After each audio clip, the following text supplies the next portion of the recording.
ఒక పక్క ముంబై నగరంలో ఒక భారీ సినిమాకు సంబంధించిన హై ఇంటెన్స్ షూటింగ్ షెడ్యూల్ నడుస్తోంది. వందలాది మంది క్రూ, లైట్లు, కెమెరాల మధ్య అక్కడ వాతావరణం అంతా చాలా బిజీగా ఉంది. కానీ అదే సమయానికి ఇక్కడ హైదరాబాద్ లోని నాంపల్లి కోర్ట్ రూమ్ లో ఒక అత్యంత హై ప్రొఫైల్ కేసుకు సంబంధించిన విచారణ మొదలైంది. సరిగ్గా జడ్జి గారి ముందు ఒక ల్యాప్టాప్ స్క్రీన్ ఓపెన్ అయింది. వీడియో కాల్ ఆన్ కాగానే ఆ స్క్రీన్ మీద కనిపించింది మరెవరో కాదు, టాలీవుడ్ ఐకాన్ స్టార్ అల్లు అర్జున్. అవును, ఇవాళ నాంపల్లి కోర్టులో ఒక సంచలనమైన, ఎవరు ఊహించని పరిణామం చోటు చేసుకుంది. ఏకంగా ఒక 500 పేజీల భారీ ఛార్జ్షీట్. అందులో పేరున్న 23 మంది నిందితులు. వీటన్నిటి మధ్య ఒక స్టార్ హీరో వీడియో కాన్ఫరెన్స్ ద్వారా నేరుగా న్యాయమూర్తి ముందు హాజరవ్వాల్సి వచ్చింది. అసలు ఒక థియేటర్ దగ్గర జరిగిన ప్రమాదం, ఒక సామాన్య మహిళ ప్రాణం కోల్పోవటం, ఈ రోజు ఒక స్టార్ నటుడిని కోర్టు విచారణ ఎదుర్కొనేలా ఎలా చేసింది? ఇవాళ కోర్టు రూమ్ లో అసలేం జరిగింది? ఈ జూలై 29వ తేదీన కోర్టు ఎలాంటి కీలక నిర్ణయం తీసుకోబోతోంది? ఈ కేసులో దాగి ఉన్న అసలు నిజాలేంటి? ఈ రోజు మన వీడియోలో చాలా క్లియర్ గా ఫ్యాక్ట్స్ తో సహా విశ్లేషించుకుందాం. ఎక్కడ స్కిప్ చేయకుండా లాస్ట్ వరకు చూడండి. ఈ రోజు సోషల్ మీడియాలో, వెబ్ మీడియాలో అత్యంత హాట్ టాపిక్ గా మారిన ఈ విచారణకు సంబంధించిన గ్రౌండ్ రిపోర్ట్ వివరాలు ఇప్పుడు లైన్ టు లైన్ చూద్దాం. కోర్టు నుంచి అందిన తాజా అధికారిక నివేదికల ప్రకారం హైదరాబాద్ లోని సంధ్యా థియేటర్ ఘటన కేసుకు సంబంధించి నాంపల్లి కోర్టులో ఇవాళ ఒక కీలకమైన విచారణ జరిగింది. నిజానికి ఈ విచారణకు ఐకాన్ స్టార్ అల్లు అర్జున్ స్వయంగా పర్సనల్ గా కోర్టుకు హాజరు కావాల్సి ఉంది.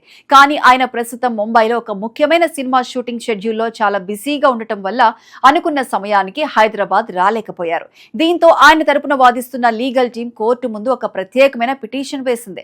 షూటింగ్ కమిట్మెంట్స్ వల్ల, డేట్స్ అడ్జస్ట్మెంట్స్ వల్ల ఆయన వ్యక్తిగతంగా కోర్టుకు రాలేకపోతున్నారు కాబట్టి టెక్నాలజీని వాడుకొని వీడియో కాన్ఫరెన్స్ ద్వారా విచారణకు హాజరయ్యేందుకు పర్మిషన్ ఇవ్వాలని న్యాయమూర్తిని కోరారు. ఇరుపక్షాల వాదనలు, పరిస్థితిని పరిశీలించిన నాంపల్లి కోర్టు న్యాయమూర్తి దానికి గ్రీన్ సిగ్నల్ ఇచ్చారు. దీంతో అల్లు అర్జున్ ముంబై షూటింగ్ స్పాట్ నుంచే వీడియో కాన్ఫరెన్స్ ద్వారా లైవ్ లోకి వచ్చి జడ్జి గారి ముందు హాజరయ్యారు.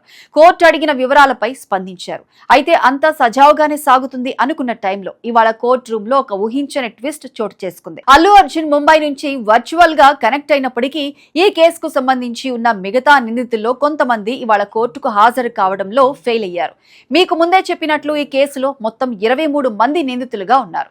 ఇవాళ విచారణ సందర్భంగా పబ్లిక్ ప్రాసిక్యూటర్ ఈ 23 మంది నిందితులపై పోలీసులు రాత్రింబగళ్లు కష్టపడి తయారు చేసిన ఏకంగా 500 పేజీల భారీ ఛార్జ్షీట్ కాపీలను అధికారికంగా న్యాయమూర్తికి సమర్పించారు. ఒక కేసులో ట్రయల్స్ ముందుకు సాగాలి అంటే చట్ట ప్రకారం నిందితులందరూ లేదా వారి ప్రతినిధులు కోర్టు ముందు ఉండాలి. కానీ కొంతమంది కో అక్యూజ్డ్ అంటే మిగతా నిందితులు ఇవాళ కోర్టుకు రాకపోవడంతో న్యాయమూర్తి పూర్తి స్థాయి విచారణను ఈ రోజు ముందుకు తీసుకువెళ్లలేకపోయారు. దీంతో ఈ కేసు తదుపరి విచారణను న్యాయస్థానం ఈ నెల చివర్లో అంటే జూలై 29వ తేదీకి వాయిదా వేస్తున్నట్లు ప్రకటించింది. అంతేకాదు, జూలై 29న జరిగే తదుపరి విచారణకు నిందితులందరూ ఎలాంటి సాకులు చెప్పకుండా ఖచ్చితంగా కోర్టుకు హాజరు కావాలని న్యాయమూర్తి చాలా సీరియస్ గా ఆదేశించారు. అసలు ఈ సంధ్యా థియేటర్ కేసు ఏంటి? ఒకసారి మనం ఫ్లాష్ బ్యాక్ లోకి వెళ్లి చూస్తే ఆ రోజు జరిగిన దారుణం ఎంత భయంకరమైందో అర్థమవుతుంది. 2024 డిసెంబర్ 4వ తేదీన హైదరాబాద్ ఆర్టీసీ క్రాస్ రోడ్స్ లోని సంధ్యా థియేటర్ లో పుష్ప 2 సినిమాకు సంబంధించిన స్పెషల్ ప్రీమియర్ షో ప్లాన్ చేశారు. ఆ రోజు తన అభిమాన హీరో అల్లు అర్జున్ ని ఒక్కసారైనా కళ్ళారా చూడాలని వేలాది మంది ఫ్యాన్స్ ఒకేసారి థియేటర్ ప్రాంగణంలోకి దూసుకొచ్చారు. ఆ టైంలో అక్కడ జనాలను కంట్రోల్ చేయడానికి థియేటర్ దగ్గర సరైన ఏర్పాట్లు గాని, పటిష్టమైన బారికేడ్లు కానీ లేకపోవడంతో అక్కడ విపరీతమైన తొక్కిసలాట జరిగింది. ఆ దారుణమైన తొక్కిసలాటలో రేవతి అనే 35 ఏళ్ల సామాన్య మహిళ ఊపిరాడక గుండె పగిలి అక్కడికక్కడే ప్రాణాలు కోల్పోయింది. ఆ దురదృష్టకరమైన ఘటనలో ఆమె పక్కనే ఉన్న ఆమె 8 ఏళ్ల చిన్నారి కొడుకు శ్రీతేజ్ కూడా తీవ్రంగా గాయపడ్డాడు. ఆ బాబు నెలల తరబడి హాస్పిటల్లో ఐసీయూలో చావు బతుకుల మధ్య పోరాడాల్సి వచ్చింది. ఈ ఘోరమైన ఘటన తర్వాత చికటపల్లి పోలీసులు సుమోటోగా కేసు నమోదు చేసి చాలా లోతుగా దర్యాప్తు చేపట్టారు. థియేటర్ యాజమాన్యం ప్రాపర్ సెక్యూరిటీ ప్లానింగ్ చేయలేదని, అలాగే హీరోతో పాటు వచ్చిన ప్రైవేట్ బౌన్సర్లు గుంపును సరిగ్గా మేనేజ్ చేయకుండా విచక్షణారహితంగా నెట్టేయడం వల్లే ఈ ఘోర ప్రమాదం జరిగిందని పోలీసులు తమ విచారణలో తేల్చారు. ఈ కేసులోనే పోలీసులు ఫైల్ చేసిన ఛార్జ్షీట్ లో థియేటర్ మేనేజ్మెంట్, ఓనర్లు మొదటి 10 స్థానాల్లో ఉంటే అల్లు అర్జున్ ని 11వ నిందితుడిగా అంటే A11 గా చేర్చారు.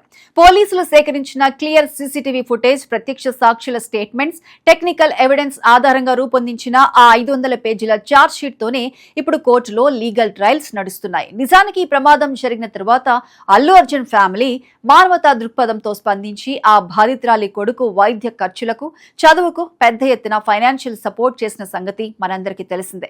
కానీ లీగల్ ప్రొసీడింగ్స్ విషయానికి వస్తే చట్టం తన పని తాను చేసుకుపోతుంది కాబట్టి కోర్టు నిబంధనల ప్రకారం ఈ కేసు విచారణ సాగుతూనే ఉంది.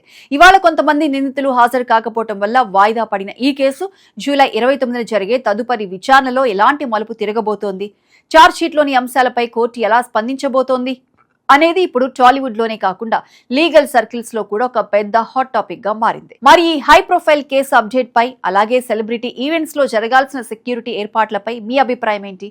కింద ఉన్న కామెంట్ సెక్షన్ లో మాతో షేర్ చేసుకోండి. ఇలాంటి మరిన్ని ఇంట్రెస్టింగ్ అప్డేట్స్ కోసం మా ఛానల్ సబ్స్క్రైబ్ చేసుకోండి.